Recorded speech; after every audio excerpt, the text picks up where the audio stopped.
কবে থেকে কাউন্সেলিং শুরু হবে এখন নিশ্চিত করে কিছু বলা যাচ্ছে না। এরকম ধরনের তোমরা ভিডিও দুদিন ধরে দেখেই নিয়েছো, তাহলে ভিডিওটা নতুনত্ব কি হলো? আমি কতগুলো তোমাদের টিপস দিয়ে দিচ্ছি, কোন সময় কি করবে সেটা বলে দিচ্ছি।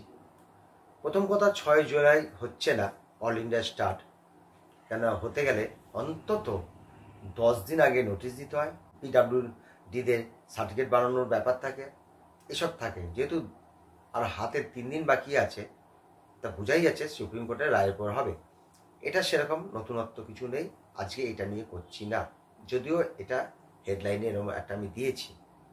দেখো, আমরা রাজ্যে যারা 85% কাউন্সিলে অংশগ্রহণ করব, কতগুলো জিনিস তোমাকে বলে দিচ্ছি, অত টেনশন নেওয়ার ব্যাপার নেই। অল ইন্ডিয়া যেদিনকে শুরু হবে, ধরো 20 তারিখে শুরু হলো, একটা ডেট তো ধরে নিতেই হবে।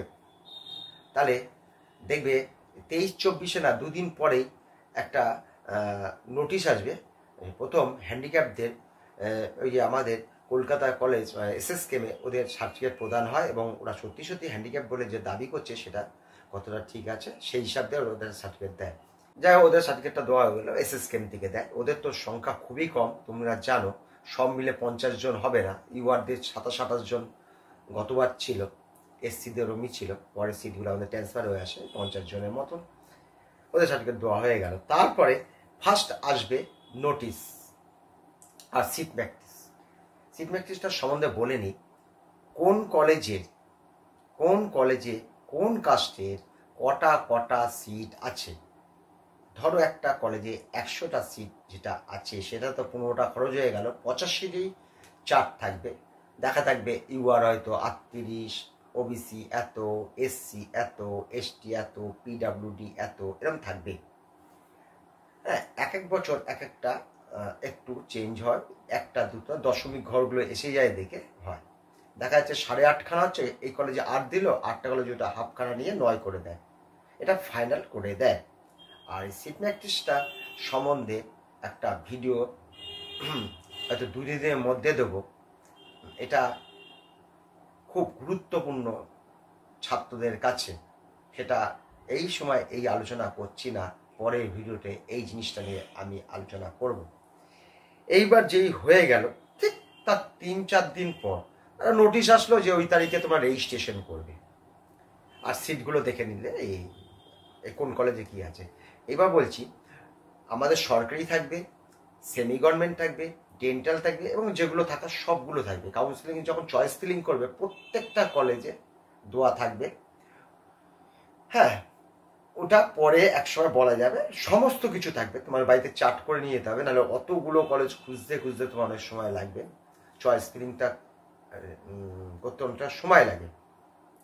এইবার আসবে 4-5 দিন পর আসবে রেজিস্ট্রেশন। রেজিস্ট্রেশনের কথার অর্থ হলো তুমি ওই প্রক্রিয়া অংশগ্রহণ করতে যাচ্ছ, যে আমি একটা কলেজ চাই, তার জন্য রেজিস্ট্রেশন। জেনারেলদের জন্য বোধহয় 2000, এসসিদের বোধহয় জন্য 1500।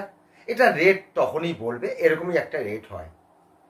এবার রেজিস্ট্রেশনের 2 দিন পর তোমার যে ডকুমেন্টসগুলো আছে, যত ডকুমেন্টস আছে সেই ডকুমেন্টসগুলো পরীক্ষা হবে। কোথায় হবে এগুলো আমি জানবো কি করে? সেটা তুমি যখন রেজিস্ট্রেশন করবে, রেজিস্ট্রেশন করার পর ওর একটা স্লিপ বেরোবে, প্রমাণপত্র, যে তুমি 1500 বা 2000 দিয়ে তুমি রেজিস্ট্রেশন, কাস্টের ব্যাপারটা দিয়ে রেজিস্ট্রেশন করেছো। তার নিচে, একদম নিচে লেখা থাকবে ওই তারিখ থেকে ওই তারিখ, এই টাইম থেকে এই টাইম, এই কলেজ গিয়ে তোমার ডকুমেন্টসগুলো সব ঠিকঠাক আছে কিনা তা পরীক্ষা করবে। এখানে একটা টিপস বলছি, এই আমাদের মোটামুটি এতদিন পর্যন্ত কলকাতার 4টে প্রধান কলেজে হতো, যে কোনো একটা কলেজ তোমার নাম পড়বে। লাস্ট ইয়ার থেকে দেখা যাচ্ছে উত্তরবঙ্গের ছেলেদের আসতে বা ছাত্রদের আসতে অসুবিধা বলে উত্তরবঙ্গের নর্থ বেঙ্গল কলেজে শুরু করেছে ছাত্রদের সুবিধার জন্য। ওইখানে গিয়ে তোমাদের ডকুমেন্টসগুলো করে নিতে হবে, যে ভর্তি দিন এখানেও একটু কোনো অসুবিধা না পড়ে। সেই সময় যদি তোমার কোনো একটা ডকুমেন্টস রেডি হয়নি, তা বলে তোমাকে আটকাবে না।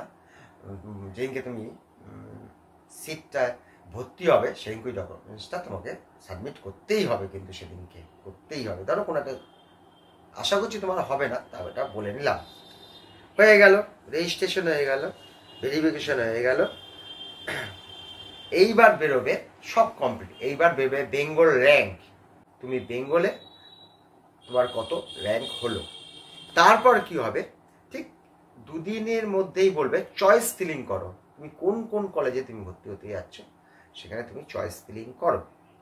হয়ে গেল, চয়েস করার শেষে 2 দিনের মধ্যে তোমার সিট যদি পাও তাহলে তুমি সিট অ্যালট হবে। তুমি এই কলেজে তুমি পেয়েছো, তোমার এই কলেজে পেয়েছো, তখন সেই কলেজে ওই যে ডকুমেন্টসগুলো আছে, ডকুমেন্টস যখন ভেরিফিকেশন করবে তখন একটা স্লিপ দেবে, আর যা যা কাগজপত্র আছে ওইখানে গেলেই তুমি সব জেনে যাবে, দিয়ে দেবে। এইবার দেখো, তার সঙ্গে আমি কতগুলো কথা তোমাদের বলে নিচ্ছি। এইসব নিয়ে একদম চিন্তা করবে না, এইগুলো নিয়ে তোমরা কোনো চিন্তা করবে না। কারণ আমরা যখন 85%-এ ভর্তি হব তখন WBMCC নোটিশ দেবে। কখন দেবে? এখন তোমাকে মোবাইল ঘাটাঘাটি কোনো রকম করতে হবে না। যারা 85-তে ভর্তি হবে, এই অল ইন্ডিয়া যখন ওদের রেজিস্ট্রেশন শুরু হবে সেদিন থেকে বা সেই একদিন পর থেকে, কেন তার 15 দিন পর শুরু হবে, ওরা 8-9 দিন আগে নোটিশটা দেয়, তখন ওরা তার 2 দিন 3 দিন পর প্রতিদিন ওই বিকেলের পর একবার করে WBMCC খুলে দেখে নেবে যে আজকে এই নোটিশটা দিল, এই নোটিশটা দিল, দেখে নেবে। কোনো ভিডিও না দেখলেও তোমার চলবে, আমার ভিডিও না দেখলেও চলবে, ওটা তুমি বসে দেখে নেবে প্রতিদিন একবার। মোটামুটি ওরা সন্ধ্যার পরেই দেয়, তার কোনো মানে নেই, ওই সময়টা দেখা যায় বেশিরভাগ ওরা দেয়, সেইভাবে স্টেপ নেবে। এইবার আসছে ডকুমেন্টসের মধ্যে 2-3টে জিনিস নিয়ে তোমরা খুব মাথা ব্যথা এবং খুব চিন্তায় রয়েছো। একদম চিন্তার কোনো কারণ নেই, আগের থেকে এগুলো বানানো যাবে না। কিরকম কিগুলো বানানো যাবে না? বন্ড পেপার, বন্ড পেপার আমি এটা বলে দিয়েছি, অতি সোজা জিনিস। তাও যেদিনকে বন্ড পেপার যখন তোমার সিট অ্যালট হবে সেদিনকে বন্ড পেপারটা দিয়ে দেবো, খুবই সোজা। এ নিয়ে কোনো রকম চিন্তা করতে হবে, নাকে সর্ষের তেল দিয়ে তুমি ঘুমাও। আর আগেও করা যাবে না, ওরা প্রতি বছর ফরম্যাট বার করবে, সেইটা কারেন্ট ইয়ারের ফরম্যাটে তোমার ফিল আপ করতে হবে। এই ব্যাক ডেটে করে কোনো লাভ হবে না, যদিও একই থাকে, ওই রিস্কটা নেবে না। আর বাড়াতে 12 ঘন্টাও লাগবে না ওটা। আর ডোমিসাইল ওই নতুন ওই ফরম্যাটে তো করতে হবে, তুই পুরোনো সব 22, 23, 21 সব কারোর প্রলোভনে পা দেবে না, একদম দেবে না। কোনো কোনো বছর 2-1টা লাইন ঘুরিয়ে দেয়, আমি সব যেমন কেমন কেন। আর থাকলো ডোমিসাইল, ডোমিসাইল সম্বন্ধে তোমাদের তো ভিডিও দেওয়া আছে, সম্পূর্ণ ভেঙে ভেঙে বলা আছে, দেখে নেবে। ওটা ওই 2 দিনের মধ্যেই তোমাকে করতে হবে, কারণ ফরম্যাটটা যখন বেরোবে তখন। এটা মোটামুটি বললাম, এছাড়া কোনো রকম চিন্তা করতে হবে না, কোনো কঠিন কাজ না, কারোর টেনশন নিতে হবে না, কোনোভাবে টেনশন নিতে হবে না ওই নোটিশগুলো যখন দেবে তখন। কিন্তু একটা ব্যাপার তোমাদের বারবার সাবধান করে দিচ্ছি, বারবার সাবধান করে দিচ্ছি, কাউন্সিলিং এর নিয়ম প্রতি বছর চেঞ্জ হয়, প্রতি বছর চেঞ্জ হয়। তুমি গতবারের নিয়ম মাথা থেকে ডিলিট করো, তার আগের বছর নিয়ম ডিলিট করো। 22-এর নিয়মের সঙ্গে 23-এর নিয়ম আকাশ পাতাল ডিফারেন্স। তাহলে ওরা নোটিশ দিয়ে দেবে, তুমি তো রোজ চেক করছো, এবং মোটামুটি অল ইন্ডিয়া কাউন্সিলিং শুরু করার পর প্রতিদিন চেক করবে। কারুর, আমারও শরণাপন্ন হতে হবে না, কারুর না। কিন্তু সব থেকে ইম্পর্টেন্ট কাউন্সিলিং এর যে নিয়ম, round 1, round 2, round 3, college round, যেসব রাউন্ডগুলো হবে প্রত্যেকটা ডেট ঘন্টা নিয়ম নিজে ভালোভাবে পড়বে। পড়ার অনেক সময় পাবে। নিজে ফার্স্ট রাউন্ডে যদি না হও, সেকেন্ড রাউন্ডের নিয়ম কি, থার্ড রাউন্ডের নিয়ম কি, ফোর্থ রাউন্ডের নিয়ম কি, কলেজ রাউন্ডের নিয়ম কি, এইটা কিন্তু ভালোভাবে পড়বে। ওইখানটায় ছেলেরা ভুল করে লাস্ট মোমেন্টে মাথা গন্ডগোল হয়ে যায়। মানে এক একটা রাউন্ডের পর যদিও 15 দিন করে সময় পাবে, ওইখানে সব কিছু লেখা থাকে, ওইখান থেকে পড়েই আমরা তোমাদের বলি। আমার বলাও যাবে, তোমার কাছেই তো সব থাকবে, আর কিচ্ছু ব্যাপারটা নয়। আজকে এইটুকুনি ভিডিওটা আমি শেষ করলাম। সকলে ভালো থেকো।